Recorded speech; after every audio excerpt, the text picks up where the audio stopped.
Hey, how are you? John from Dowie Farm here. It's been a long time, but been pretty busy. Been fighting some growing issues, but here we are. Pretty tired today, but I just kind of want to do an overview of what we're going to be doing in the next couple of videos. Yeah, here we go. Let me spin you around. All right, here we go.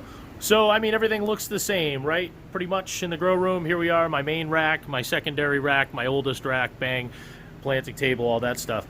But what happened here is I broke down. I used to have a harvest table, or I'm sorry, a packaging table here. It's gone. Those racks are just there temporarily. I've moved that station into, pardon the mess because we're transitioning everything, into this room. It's still kind of a mess. But I've got this nice stainless steel table, $100 on Walmart, 5-foot table. A little shorter than we're used to for packaging. We had a 7-foot counter, but now we're down to 5. But we'll see where it goes. Some shelving up above to kind of alleviate that. There's all my internet stuff that I mounted to the wall.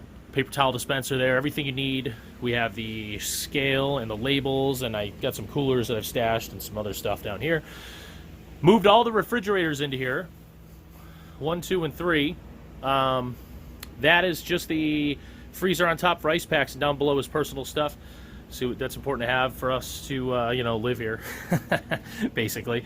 And then we have a secondary harvest fridge for what we usually do is when we have bulk overflow, we throw that in here. All right, and then in there is the primary harvest fridge, obviously closest to the harvest table. Then we got a storage rack. Great, sorry for the spin around, just on my camera. I left my GoPro at home. And we have the office slash, I'm calling it the employee break. That's the employee break area. It's an air fryer and a coffee pot. Good times, that's all you need. We got the microwave up there, obviously, with the Cole Reisner sticker and the Death Wish Coffee Company. Shout out to Cole Reisner, he's a good dude. Great, good old Texas country. Anyhow, some storage of my printers, one for labels, one for paper there, good stuff. And the computer for everything else. Anyway, so that's the packaging station is coming to this room. And then underneath that pile, this is what happens, right, when you transition stuff, is another stainless steel table. That is our new harvest table. That's a 4-footer. We used to do 6, but that opens me up 2 feet of space here for some options. I'm not sure what I want to do yet. I've considered a mop sink because I don't like to use the harvest sink, obviously. You know, it's not necessarily good practice, but when you're stuck, right? So a mop sink might be the way to go, just one of those plastic bin sinks, but the problem up here is plumbing. If I didn't have a plumbing issue, I'd already done it. But anyway, yeah, so what's going to happen with grow racks, too, my old school, original plastic deal is going to come down, coming apart. It only holds 4.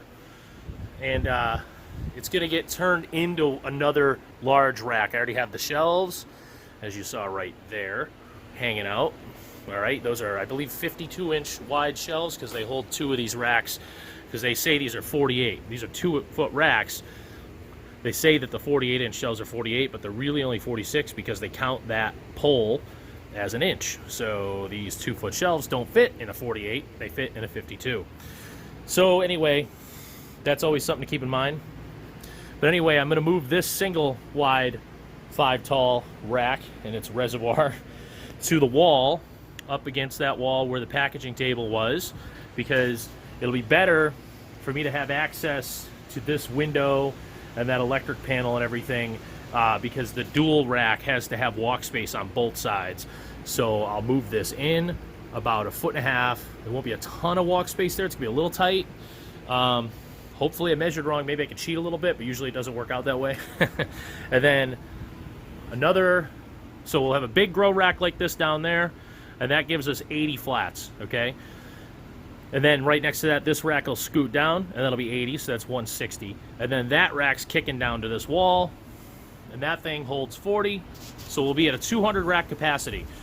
That's going away, mostly just because I want to eliminate that plastic shelf, and I don't want to purchase all those flats for the new rack right now, and that'll fill, those 4 will fill it out. So, and the lights. I'm also going to be playing around with some new LEDs, the Barina LEDs.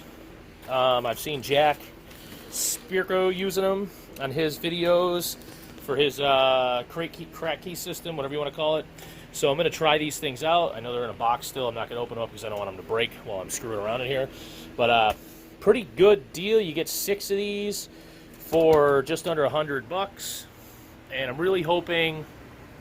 So I've got 6 lights up here now.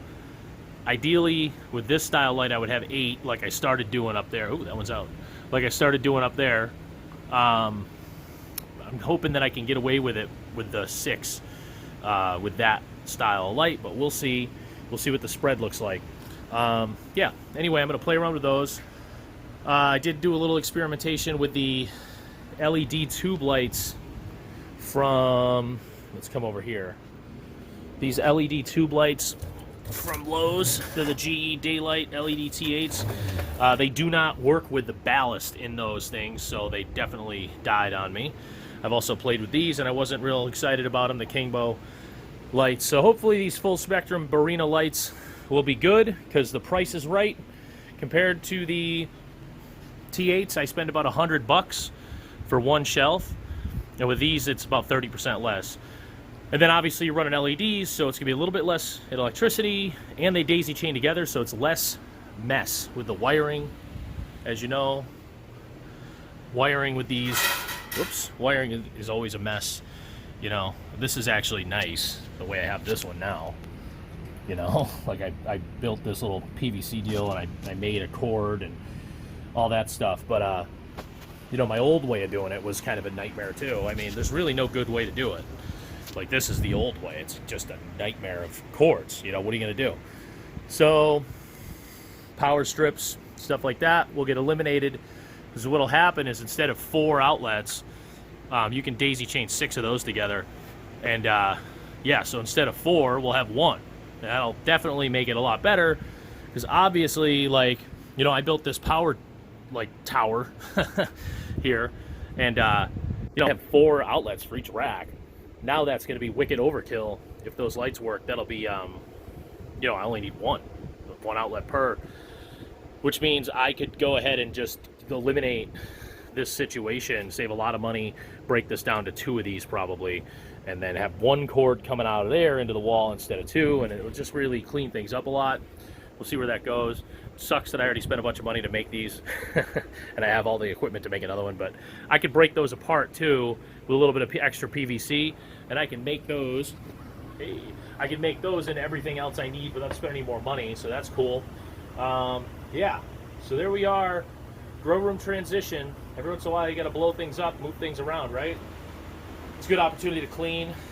You know, you run into a lot of dust. Obviously, dealing with so much dirt and whatnot, you know, you end up with a lot of cleaning, and you're constantly cleaning, but you know, you can't get everywhere all the time. So one of the other focuses of us doing this is those stainless steel tables are going to be easier to clean underneath, because those stainless steel tables are going to be easier to clean underneath because they're up farther off the ground. You can get up underneath them. It's just a couple of legs, sorry, and you know, it's up off the ground. I can blow that out. I have a little Ryobi battery-powered like leaf blower. I just blow that out and sweep it, or sweep under it, whatever I want to do. Instead, I used to have a barrel underneath a countertop there, and I used to have sawhorses over here, and it was a mess. So definitely some improvement. Hopefully it results in some more productivity. Anyway, that's all I got.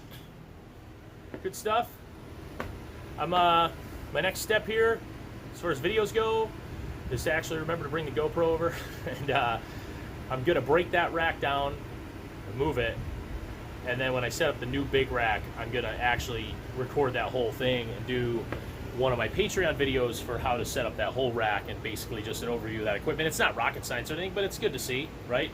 So it can eliminate any questions. I had a ton of experience with these racks because I managed restaurants for a long time. So I put together about 300 of these in my life. So they're real easy to do, but, you know, whatever. I mean, anybody can figure them out, but it's just good to know, I guess. Anyway, that's all. Thanks for watching. John from Dowie Farm. Take it easy.